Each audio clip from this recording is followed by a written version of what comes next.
Sometimes we forget NBA superstars are human. Behind all the stats and highlights, there is a hidden inner life of a legend.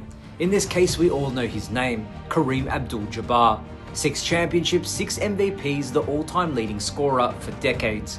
But what if I told you that behind the stats, behind the record books, lay a complicated, cautious, and at times regretful relationship with the world, particularly with the media and the public?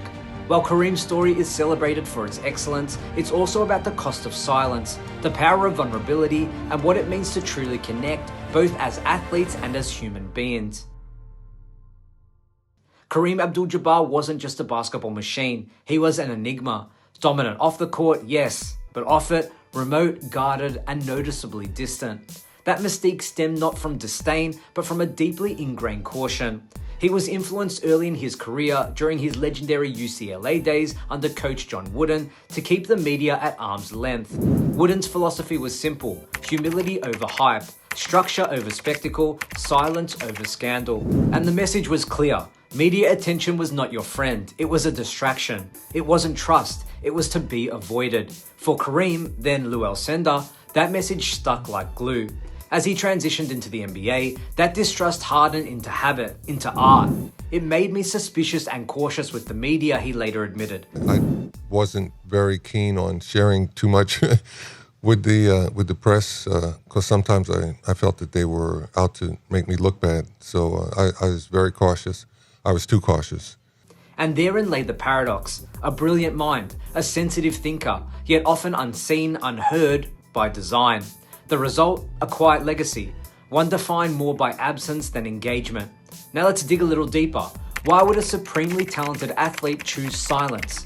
Because he wasn't just playing basketball, he was carrying history, identity, and principle. As a black Muslim athlete navigating the shifting terrain of the late 1960s and 1970s, the height of civil rights struggles, a time of political assassinations, ideological shifts, and cultural upheaval, Abdul-Jabbar's every move was watched, every choice interpreted.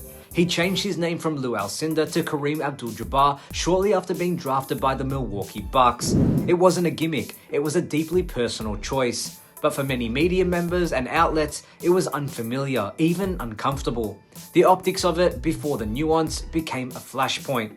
Then came 1968. He refused to play in the Olympics, taking a stand against racial injustice. The only thing that happened, and I have to keep repeating this, is that the Western Regional Conference of Black Youth agreed that it would be the best interest for black people to boycott the Olympics. That's principle, that's courage, but let's be honest, it's also polarizing. He chose the stand, knowing well it could alienate him. That solitude reinforced the public distance. When one stands up, sometimes one stands alone. And he stayed isolated, not merely by choice, but by consequence. Trust forgotten, friendship denied, not because Kareem didn't want connection, but because each step felt too fraught. By the time his career rolled into the later stages, Kareem was a legend, statistically unparalleled, tactically brilliant, an intellectual heavyweight. But as public image goes, he was ice cold, unknowable. Now, he wasn't uncaring, far from it. He spoke eloquently on social issues. He wrote books and essays rich with insight. And yet, the narrative that stuck was always aloofness. Why? Because for decades, he didn't speak on camera. He didn't court the press. He didn't invite curiosity. He deflected, declined, or maintained distance. What did that cost him, you might ask? Fan connection, media goodwill, a full 3-dimensional public identity. The prism through which the world saw Kareem was fractured, through whispers, secondhand quotes, templated headlines. Over time, the gap between the man and the myth grew. But here's where things shift, because Kareem didn't stay distant forever. When his playing days ended, he gradually, almost cautiously, began letting us in. Essays, books, Substack, documentaries, speaking engagements. Suddenly, the words we craved were there. The thoughtful, inquisitive, socially conscious man we'd always suspected stepped forward. He became visible, humorous, opinionated, vulnerable. And yet, notice something powerful. His regret echoed through it. "I maintained that attitude for way too long," he said. It's not just a statement, it's a reckoning. A willingness to look at one's own past and say, I could have connected, I should have, and I'm sorry that I didn't. That admission, that regret, finally humanized him. Not as a legend, but as a man.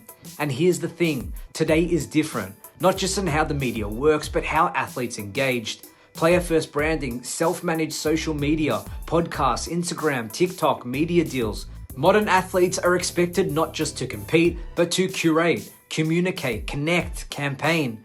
There are cameras everywhere, microphones asking for everything, interviews demanded daily, sound bites chopped into memes, brand deals, activism amplified, pressure to be always on.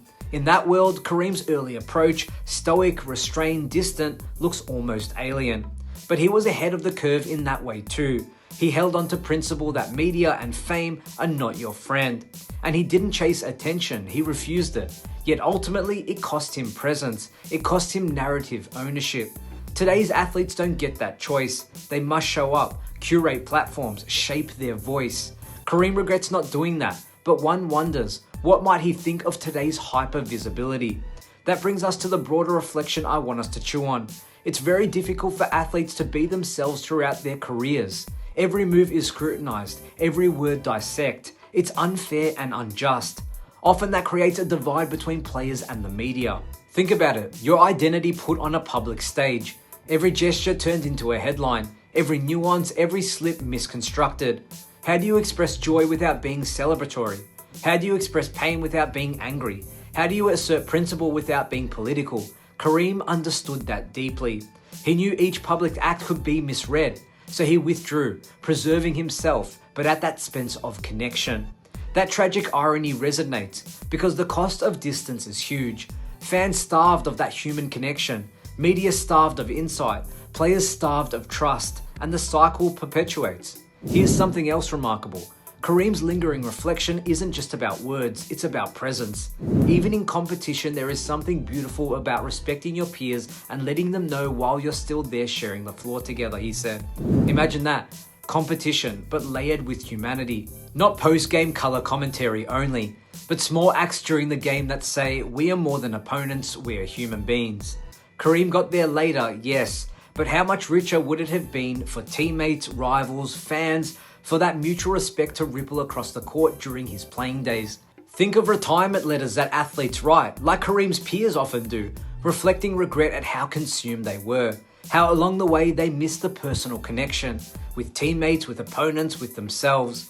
Too often athletes emerge from the sport with one thought, I should have slowed down, I should have talked more, I should have cared more.